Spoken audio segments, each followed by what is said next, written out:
Olá, boa noite. Está no ar o programa Questão de Ordem. Hoje vamos falar de museus, museologia, acessibilidade cultural. É que o Memorial Pontes Neto, aqui da Assembleia Legislativa, realizou ontem, quarta-feira, um importante evento aqui na Assembleia Legislativa, no auditório Murilo Aguiar, onde inclusive foi lançado um livro da coleção Tramas da Memória, abordando o tema acessibilidade e linguagem. A gente vai falar exatamente deste assunto, porque está aqui comigo uma palestrante que participou, inclusive, do lançamento, que tem um trabalho publicado nesse livro e que é museóloga, ela é educadora de museus, ela está aqui comigo, eu tenho o maior prazer em recebê-la aqui no Questão de Ordem, Amanda Pinto da Fonseca Tojal, ela é de São Paulo, está aqui comigo no Questão de Ordem, é com ela o nosso programa. Vamos conhecer um pouco dessa temática, não é? De acessibilidade cultural, não é? O que é mesmo isso? Ela vai falar aqui e vai falar dessa importante coleção que foi um projeto aqui do Memorial Pontes Neto da Assembleia Legislativa dentro da Semana de Museus. Aliás, o evento abriu a chamada Semana de Museus aqui do Memorial Pontes Neto da Assembleia Legislativa do Estado do Ceará. Este é o assunto de hoje do programa Questão de Ordem. Estou recebendo aqui a museóloga Amanda Fonseca Tojal. Ela é minha convidada hoje aqui no programa Questão de Ordem.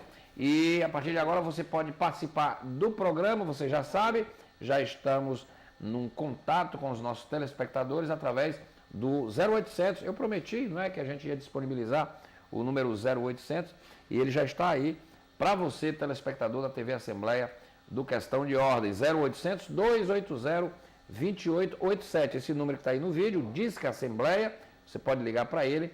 Aí você pode fazer críticas, você pode dar sugestões, pode fazer um comentário sobre o tema que eu vou tratar aqui. Se você gostou do tema, você quer aprofundar, você quer ampliar esse debate com outros temas correlatos, você pode mandar uma comunicação através deste número aí, 0800 280 2887. Você liga, você pode inclusive sugerir temas para futuros programas.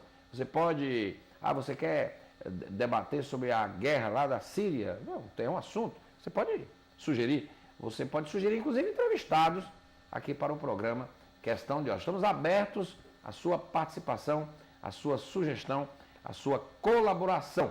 É só você ligar, 0800 280 2887. Eu quero receber, você manda para mim a sua comunicação aqui, para todos nós que fazemos aqui o Questão de Ordem. Doutora Amanda, tudo bem? Amanda Tojal. Tojal, é português, é o nome português. O nome português. A senhora é paulistana? Eu sou paulistana da Gema. Da Gema, muito bem. Doutora, a senhora é museóloga? Museóloga, trabalho em museus há muitos anos e eu concentro o meu trabalho na parte de acessibilidade, receber os públicos em museus com necessidades especiais, pessoas que não enxergam, não escutam, pessoas com limitações intelectuais. Então a gente prepara o museu para poder receber esse público e esse público poder realmente aproveitar o museu de uma forma mais completa. O Brasil tem muitos museus. Museólogo é uma formação superior, museólogo é uma especialização? Pode ser especialização e também pode ser formação. Por exemplo, em São Paulo nós não temos uma faculdade de graduação em museologia, mas temos em pós-graduação. Aqui no Brasil? Nós temos em Brasília, na Bahia, no Rio de Janeiro, no Rio Grande do Sul. Alguns estados têm graduação, outros têm pós-graduação. Eu estou vendo aqui, doutora, no seu currículo, a senhora é museóloga, é educadora de museus. Sim, trabalho muito. Mestre em Arte e Educação, não é isso? Doutora em Ciência da Informação pela Escola de Comunicações e Artes da USP. É consultora em acessibilidade, docente de curso de formação sobre acessibilidade expográfica e ação educativa inclusiva em museus e instituições culturais. Muito bem. Então, a senhora trabalha em que museu? Em museus? Então, eu presto consultorias, né? Eu já trabalhei no Museu de Arte Contemporânea da USP, já trabalhei na Pinacoteca do Estado de São Paulo, onde eu implantei um programa educativo para públicos especiais, e hoje eu estou trabalhando em vários museus do Brasil. E eu vim aqui, fui convidada gentilmente pela equipe do Memorial da Assembleia Legislativa, Isso, e vim dar uma palestra e conhecer também o espaço, que é muito interessante e que já tem uma proposta inclusiva muito interessante de acessibilidade, né, que está atendendo inclusive pessoas com deficiências visuais, auditivas. Então hoje foi ontem, né? Isso. Foi uma inauguração muito importante. A senhora gostou do memorial? Gostei muito.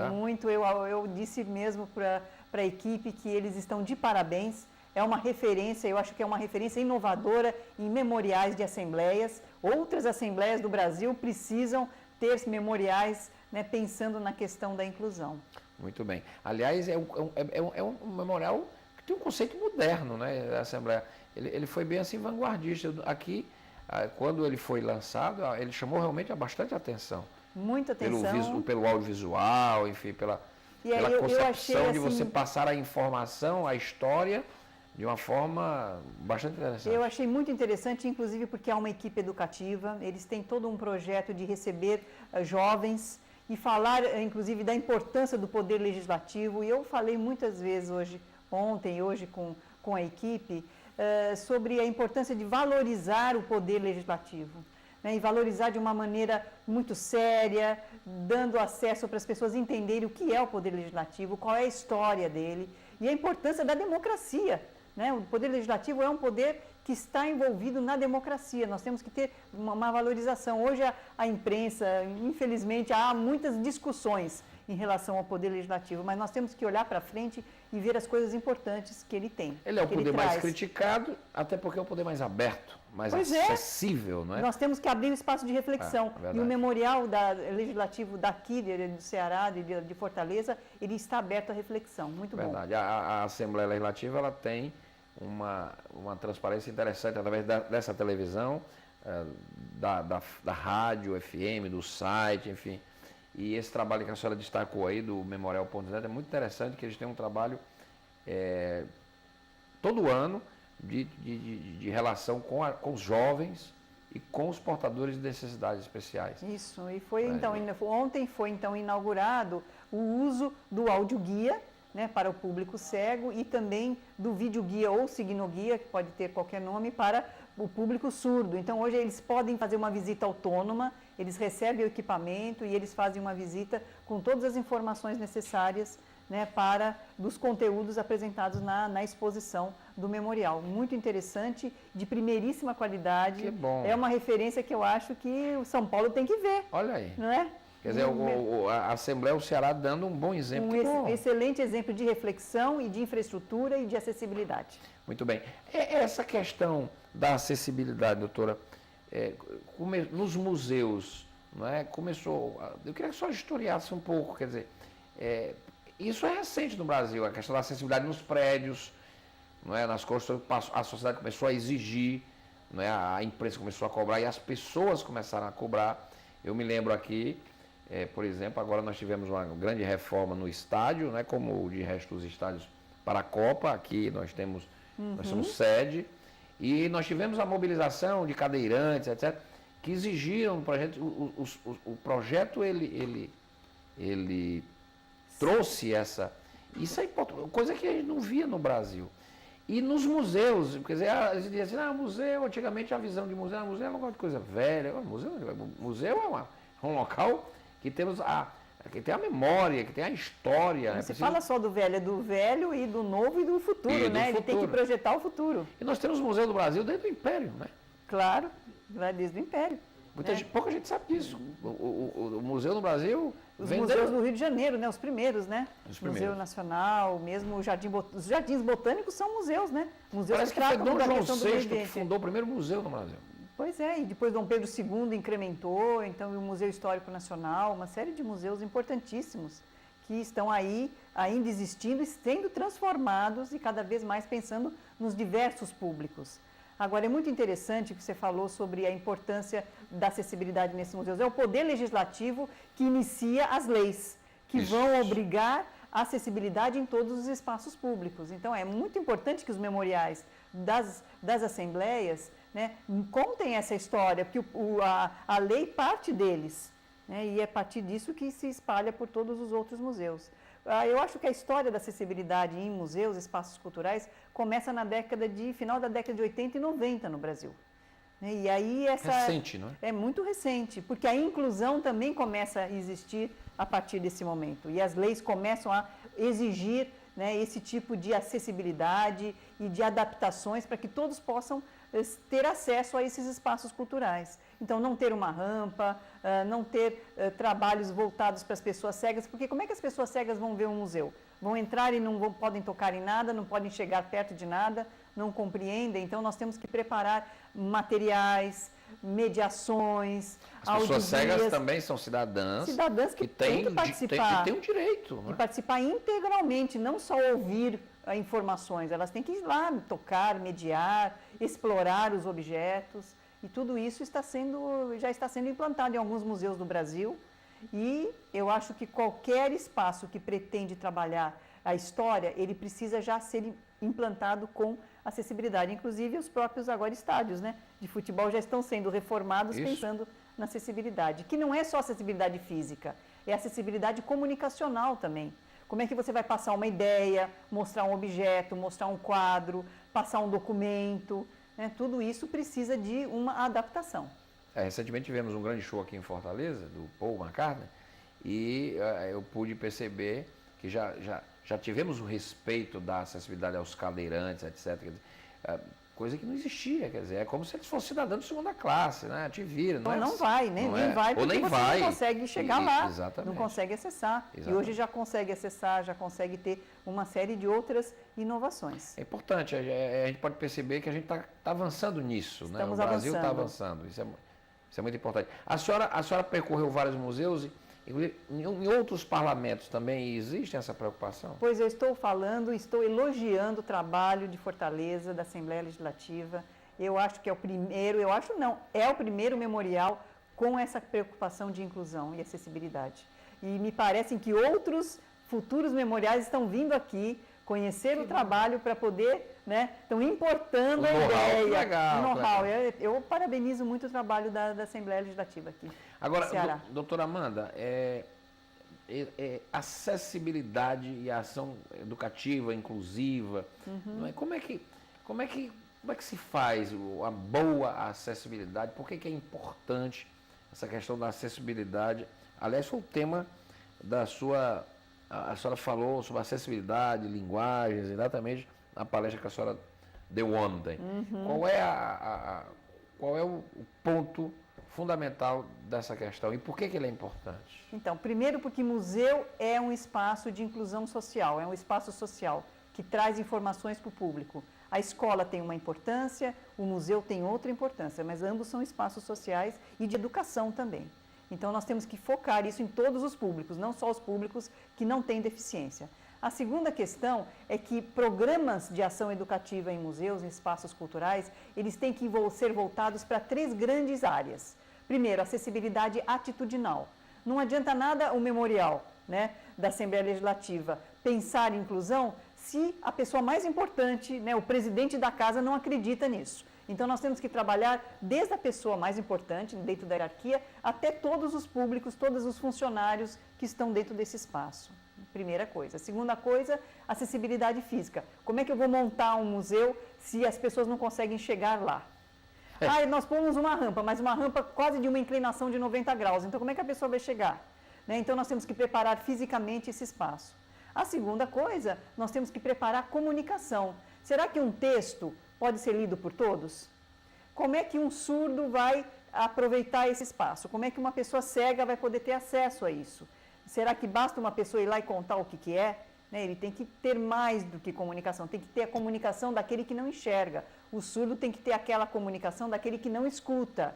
A pessoa que tem uma limitação intelectual, ela tem que saber que ela vai chegar ali e ela vai poder compreender textos que às vezes são um pouco complicados. Então, o educador, ele tem que estar lá para atender esse público e lidar com as suas diferenças, com as suas necessidades e com as suas potencialidades. Um cego pode trazer grandes contribuições dentro de um espaço, né? Dizendo, claro, porque ele pode dizer, olha, eu não enxergo, mas eu gostaria que fosse assim.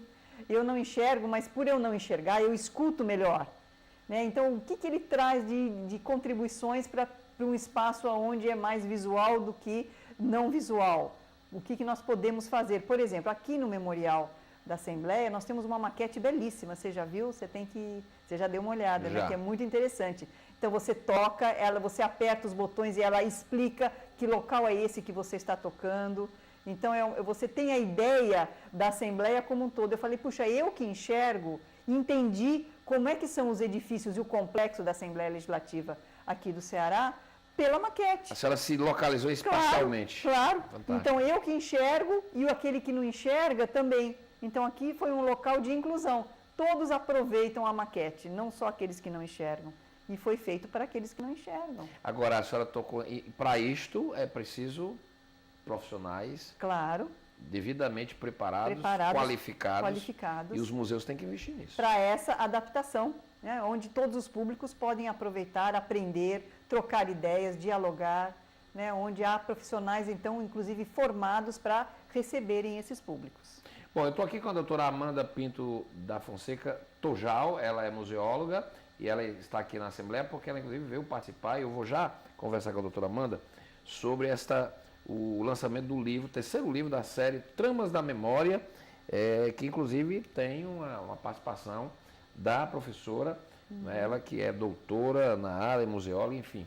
E veio como convidada especial do Memorial Pontes Neto, que está abrindo a semana de museus, não é, e que está realizando esses eventos importantes aqui na Assembleia Legislativa do Estado do Ceará.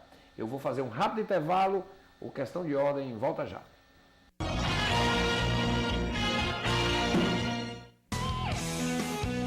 Eu gosto de aventura, superar meus limites. Eu prefiro a área técnica. O mundo para mim é pequeno. Eu gosto de viver novas experiências. Segurança é fundamental. Reconhecimento também é importante. Eu tenho muito orgulho em ser sargento. Isso é vocação. Seja sargento do Exército. Inscrições de 3 de maio a 8 de julho. Acesse www.esa.ensino.eb.br. Junte-se a nós. O pessoal da sua rua não dá chance pra dengue, hein? Não custa nada a gente fazer a nossa parte, né? Os casos de dengue estão diminuindo, mas não deixe a prevenção de lado. O SUS treinou milhares de agentes de saúde para ajudar no combate. Receba-os bem. Conte também com a sua família e os vizinhos. Vencer a dengue depende de cada um de nós. Dengue é fácil combater, só não pode esquecer. Ministério da Saúde, Governo Federal. Nós e a Lua. Você nem imagina como eu me sinto. O que passa pela sua cabeça nessa hora, amor? Que vistos da Terra, Lu, e o Sol tem o mesmo diâmetro. Não é de hoje que tem gente apaixonada por matemática. A prova da primeira fase da 9ª Olimpíada Brasileira de Matemática das Escolas Públicas, a OBMEP, está marcada para 4 de junho, terça-feira, em todas as escolas inscritas. Participe e se apaixone também. Ministério da Educação, Governo Federal. Emoção e desafio sempre fizeram parte da sua vida e podem continuar fazendo. Se você completa 18 anos até 31 de dezembro, aliste-se no serviço militar. Vá até a Junta de Serviço Militar do seu município com uma foto 3x4 e sua certidão de nascimento. Você tem até o último dia útil de junho para ficar em dia com o nosso país. Serviço Militar. Com você, o Brasil é mais forte. Governo Federal.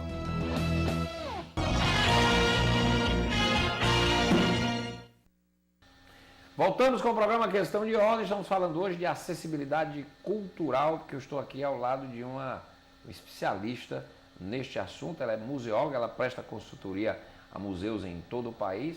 E agora, no primeiro bloco, a gente ouviu, você que está acompanhando o programa, acompanhou, ela ficou realmente maravilhada com a qualidade exatamente do memorial aqui da Assembleia Legislativa, que permite, não é, a acessibilidade cultural a todos, pessoas ditas normais, pessoas que têm problemas de visão, cegos, os surdos, enfim, pessoas que não por causa destas deficiências, elas são privadas de ter a informação, de ter acesso à casa do povo como cidadã e, evidentemente, terem o mesmo aprendizado e terem direito ao mesmo conhecimento que é ofertado aqui no memorial. A doutora Amanda fez aqui um elogio e ratificou, não é, a qualidade desse equipamento dentro desses padrões que são padrões exigidos de acessibilidade cultural, que se exige hoje no mundo todo, não apenas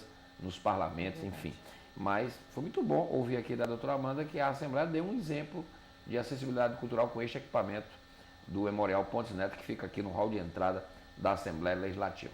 E a gente está falando com a doutora Amanda exatamente porque ela veio, inclusive, proferiu palestra aqui na abertura da Semana de Museus e, inclusive, foi lançado um livro, já um terceiro livro de uma série importante. Eu vou já conversar com a doutora Amanda, porque você pode participar do programa por este número que está aí, 0800-280-2887. Este é o Disque Assembleia. Você liga para ele, você manda as sugestões, você faz críticas, você faz algum comentário, né? Você gostou, não gostou, quer aprofundar esse assunto, você quer sugerir uma entrevista, você pode aproveitar esse número, fazer uma comunicação aqui para mim, para a produção do Questão de Ordem. 0800-280-2887. Ligue e participe. Doutora Amanda, eu estou vendo aqui acessibilidade expográfica. O que é isso? Então, expográfica? Quando nós falamos sobre os três níveis de acessibilidade que um programa um programa cultural tem que implantar, nós falamos da acessibilidade atitudinal, que são as pessoas formadas para receber o público. Nós falamos de acessibilidade física, que é o espaço tem que ser preparado para que as pessoas possam chegar, né? E a acessibilidade comunicacional, que é essa acessibilidade expográfica. Por quê? Na expografia, ela tem que ter o pensamento para que todos os públicos possam aproveitar do conteúdo que aquele espaço cultural apresentou. Por exemplo, no caso do Memorial da Assembleia Legislativa, a história, né, do Poder Legislativo, inclusive o Poder Legislativo aqui do Ceará. As bases, elas têm que estar preparadas para as pessoas em cadeiras de rodas, né? A leitura, os textos têm que estar claros. Em alguns momentos tem que ter alguns elementos, alguns objetos têm que ter réplicas, ou eles podem ter permissão para o toque de pessoas que não enxergam. O som tem que ser agradável. Para o surdo, algumas orientações podem ser feitas com o signo guia, o vídeo guia, que ele vai poder acompanhar na linguagem brasileira dos sinais. Tudo isso é um pensamento de comunicação para todos. O braille, né? O braille para as pessoas que também podem ler. Algumas pessoas leem braille, outras não leem braille. Então, o áudio guia é importante porque ele fala. Então, aqueles que não conseguem ler o braille, e há pessoas que, por exemplo, por questões de diabetes, perdem a sensibilidade nas pontas dos dedos. Então, o braille não pode ser utilizado. Então, elas podem ouvir. Então, ela pode ter tanto o braille como ela pode ter audição. As pessoas que não escutam, elas podem receber um vídeo guia, né, em Libras, mas ela pode também receber uma legenda que explica nos documentários. Ela pode ler aquilo que ela não escuta também.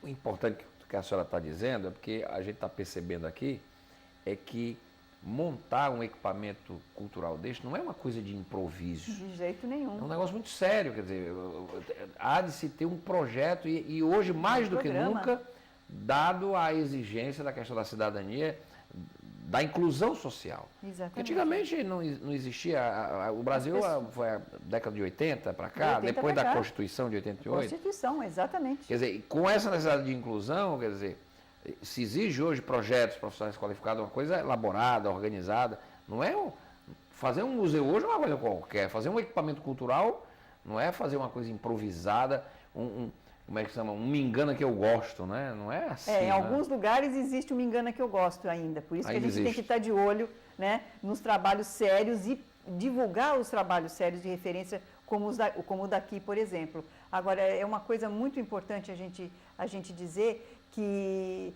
é um trabalho profissional, mas ele exige que a comunidade de pessoas com deficiência também participe. Então, é muito importante, por exemplo, a parceria com grupos de pessoas cegas que agora vão entrar no Memorial da Assembleia Legislativa e vão avaliar o audioguia se eles estão gostando ou não. É muito importante a opinião deles, porque afinal das contas é para eles que nós fizemos. Claro. Né? Os surdos também estão sendo convidados. Com o melhor projeto, a melhor das intenções, mas ele não está funcionando. Não está funcionando para o público que interessa. Exatamente. Então, incluir profissionais com deficiência também é muito interessante, nos espaços que há inclusão. Em suma, nós temos que aprender com todos, né? Sim. É isso. Doutora Amanda, esse livro que foi lançado, é o terceiro livro já da série coleção Tramas da Memória, é um caderno. A acessibilidade de linguagem, ele é produzido lá na USP, é isso? Não, esse caderno foi produzido aqui na Assembleia, né, pela equipe dos profissionais, né, do Memorial da Assembleia Legislativa. Legal. Eles convidam profissionais de vários estados do Brasil para colocarem um pouco as suas ideias. E eu fui convidada num dos artigos, onde eu falo de planejamento. É um trabalho do Dr. Osmar Diógenes, deixa eu saudar aqui, doutor, que é o presidente do memorial aqui da Assembleia, Dr. Osmar Diógenes, exatamente. Está muito bonito esse acho que é o 4º caderno, acho que é o 3º ou 4º caderno. E a senhora escreveu sobre acessibilidade? Isso, acessibilidade em espaços culturais, falando sobre planejamento. Como um espaço cultural tem que planejar, como você mesmo disse, né, um trabalho profissional, de formação, de acessibilidade expográfica, planejar em curto, médio e longo prazo essas ações educativas, essa formação da equipe, para que ela possa receber os públicos cada vez melhor e os públicos saírem cada vez mais pensando assim, puxa vida, eu faço parte deste trabalho. Legal isso, né? Eu posso conhecer, eu posso dialogar, eu sou cidadão. Eu posso me apropriar desse conhecimento dentro das minhas necessidades. É legal quando você monta um equipamento desse e pensa todos esses detalhes e que as pessoas vão lá e se sentem respeitadas, né? Claro. Porque isso, no fundo, isso é respeitar a cidadania. E o público ele pode ter duas opções, e que eu acho importante porque este memorial também dá essa possibilidade. Tanto de eu agendar visitas com os educadores e fazer uma visita orientada com os profissionais do memorial, como eu posso fazer uma visita autônoma. Eu também posso chegar e falar, não, eu quero visitar sozinho. Lá ele tem condições de fazer uma visita por conta dele, tanto se ele for deficiente visual, como se ele for uma pessoa com deficiência auditiva. Eu acho que é uma plena participação.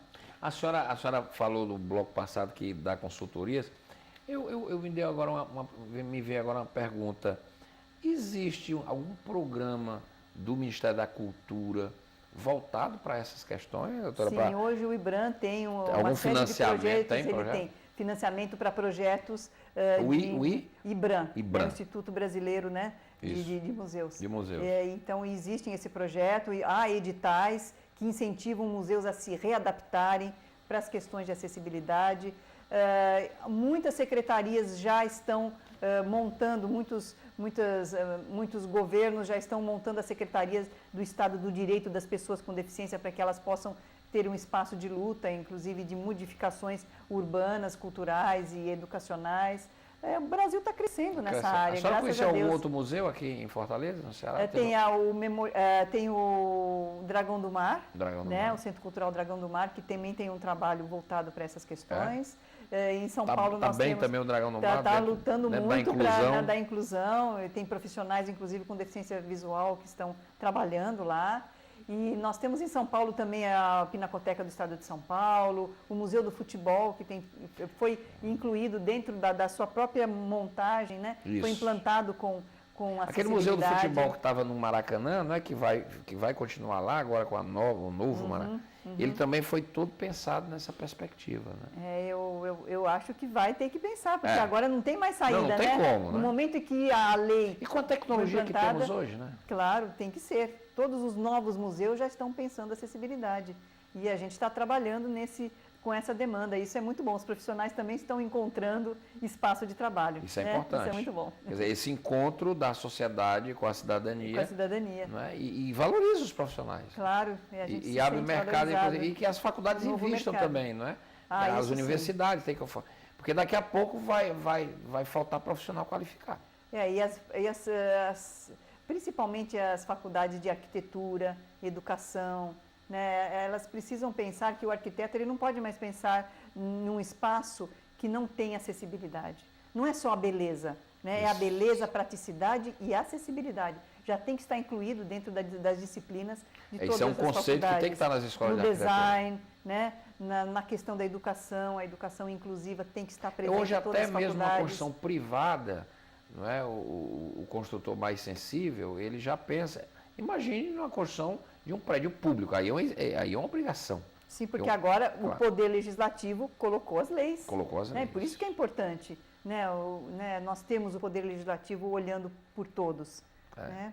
Agora, a senhora acha que essa preocupação, por exemplo, com os arquitetos que fazem os projetos, isso, já estamos avançando nisso? A senhora percebe isso? Lentamente. Eu acho que hoje os arquitetos ainda se deparam com essa necessidade e eles não estudaram isso na faculdade.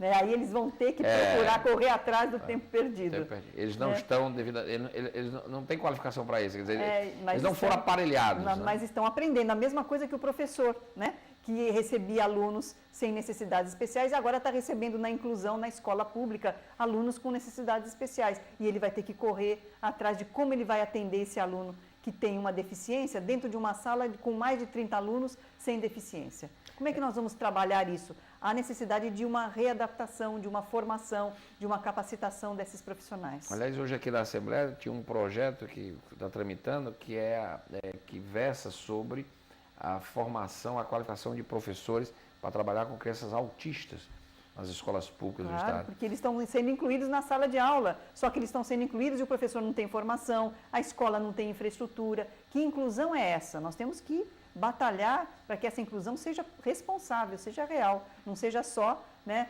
fazendo de conta.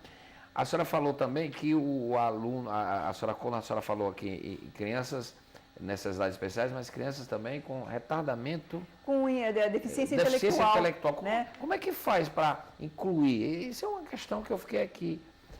Por exemplo, no caso de museus, etc., como é que faz esse trabalho? São projetos que desenvolvem outros percursos para essas pessoas. Então, por exemplo, um aluno com deficiência intelectual, ele não vai receber os textos, ele não vai receber os mesmos textos, ele vai ter atividades diferenciadas, a visita vai ser mais curta, vai ser mais lúdica, vai voltar para experiências mais exploratórias do que muitas informações. Existe todo um trabalho que vai proporcionar uma participação integral e muito boa com pessoas com deficiência intelectual também. Esse portfólio aqui que eu recebi aqui da produção, um negócio interessante. Tudo isso aqui já existe, já tem disponível essas tecnologias? Esse aí é o trabalho da minha empresa, Arte Inclusão. Que coisa, né? E eu faço uma consultoria e vou implantando esses programas dentro dos espaços educativos e culturais. Estou vendo aqui uma tela, não é, de óleo, quer dizer, para quem tem vê, etc. Aí tem uma que é a mesma tela, sensorialmente, né? Feita. Que coisa legal. Então, no Memorial da Assembleia Legislativa há também alguns retratos de personalidades muito importantes da história do Brasil, estão sendo retratados em relevo. Então, existe a pintura e depois existe o relevo dessa pintura que o cego pode pôr a mão e reconhecer. Né? Isso é muito interessante. Isso é um trabalho nós chamamos de tecnologia assistiva, para dar condições de pessoas que não enxergam e enxergarem com os dedos. Legal. São Paulo, indiscutivelmente, é a cidade que recebe mais exposições, enfim. Tem um número maior de exposições, porque também olha o número de pessoas que moram na cidade. Claro. Né? E essa questão da inclusão cultural em São Paulo, como é que está, doutora? Está crescendo, mas ainda tem muito 100%, a fazer. Não. Está crescendo. Todas as pessoas já sabem, dentro dessa área, os profissionais sabem a importância da acessibilidade e de incluir todos os públicos. Mas ainda é um processo porque precisa de apoio financeiro. Né? Não se faz um trabalho desse sem a formação, como você falou, a capacitação de profissionais, apoio financeiro para você montar esses equipamentos e essa infraestrutura. É um trabalho que começa, né, na vontade institucional. Aqui em Fortaleza, eu acho que não temos, eu acho que é a faculdade de museologia, eu acho que não temos. Essa qualificação tem que ser feita em cursos de especialização, cursos de graduação e pós-graduação. Quer dizer, que existem no mercado para que sejam realizados. E cada vez mais, nós estamos precisando de mais faculdades nessa área. Precisando, né? É verdade. Muito bem. Eu estou recebendo aqui uma pergunta. O cego tem a opção do braille e do autotexto. É isso? O autotexto? Nós chamamos de audiotexto, né? O texto de áudio. Eu acho que é audiotexto. Os cegos, eles têm diversas formas de comunicação. Ele prefere o que, o cego? Depende da necessidade. Por exemplo, se nós perdêssemos a visão, eu não saberia braille e teria grandes dificuldades de aprender o braille para poder ler. Eu preferiria o audiotexto. Porque para mim seria mais fácil. Agora, uma pessoa que nasceu cega, congênita, né? A pessoa que que não teve nunca a visão, não teve experiência visual, memória visual, ela aprende o braille rapidinho. E o braille para ela é excelente. Outras pessoas têm baixa visão, então elas precisam do texto com letras maiores. Então, cada caso é um caso. A gente tem que oferecer todas essas condições. Todo esse leque. É verdade. O surdo, ele prefere na televisão a Libras ou a legenda oculta? Novamente a mesma questão. Situação. Se eu perdesse ou se você perdesse a audição agora, nós iríamos querer a legenda. Porque aprender Libras é difícil. Porque a Libras não é simplesmente a tradução da língua portuguesa. A Libras é uma outra língua. É uma outra linguagem. Por isso que nós chamamos que o surdo ele é bilíngue. Ele tem que saber a Libras e aprender português. Aprender a escrever em língua portuguesa. É porque muita gente tem a noção, e isso é equivocado, de que aqueles símbolos são as letras, é a tradução literal. Não é. Eu já conversei com uma tradutora de Libras. São símbolos que remetem a um outro vocabulário. A expressões, exatamente. É uma outra gramática, é uma outra língua. É verdade. Que nós que ouvimos temos dificuldade de aprender. Né? Mas todo mundo devia aprender um pouquinho, né? Eu acho que a escola poderia ter algumas disciplinas de Libras, para a gente ter uma ideia, para a gente poder chegar, a gente podia começar a fazer isso nas escolas. Isso é muito bom, né? E ter profissionais surdos, né, para trabalhar com a gente. Desde pequenininho aprende muito mais rápido. Muito mais rápido. A gente tem que aprender a língua inglesa, porque também não aprender a língua dos surdos, né? Verdade. Mas nós vamos chegar lá. Aqui na Assembleia nós temos o tradutor de Libras. O tradutor que ontem, na minha palestra, nós tínhamos surdos e o intérprete de Libras estava lá. Exatamente. Inclusive na transmissão da televisão aqui, da grande sessão, nós temos o tradutor, que é o grande momento de cidadania, que é exatamente o momento em que o Poder Legislativo está se discutindo, fazendo leis, etc. O tradutor de Libras oferece esta linguagem. E hoje temos um novo profissional, que é o audiodescritor. O que é isso? O audiodescritor é assim, você está no cinema, né, a pessoa cega vai ao cinema, ela recebe um fone de ouvido e tudo que aparece no filme que não está sendo falado, o audiodescritor está descrevendo para ele. Por exemplo, está um momento que as pessoas estão passeando no rio, né, não tem absolutamente nada falando, só está mostrando uma bela paisagem. Essa bela paisagem está sendo audiodescrita, para ele poder viajar no filme junto. Claro, legal. Que aparece um animal ali que está na encosta, que tem um significado da cena, aquilo é descrito. Pois é, ou uma cena em silêncio, né? Como não? E isso está no cinema, no teatro, na ópera, em outros espetáculos também. Que bom que a gente está dando bons passos e o Brasil... O Brasil está sendo um país que está caminhando a passos largos nessa área. Foi bom, quer dizer, a vinda da senhora aqui nos propiciou isso, saber que a gente está caminhando, e estamos bem, quer dizer, vamos... Exemplar. Legal. O trabalho do Memorial da Assembleia Legislativa hoje, para mim, é uma referência.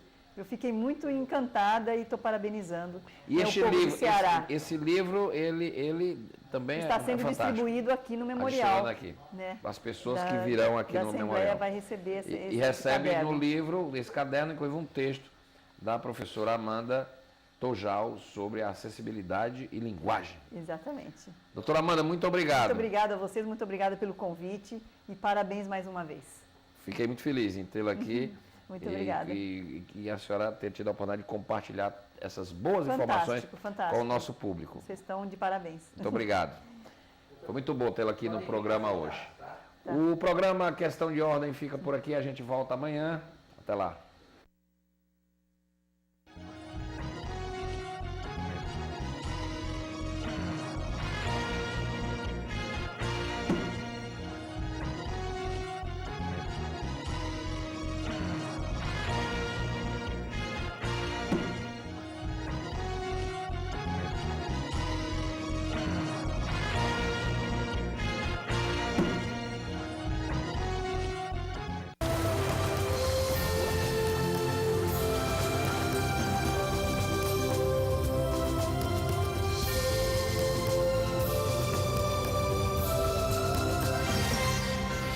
TV Assembleia.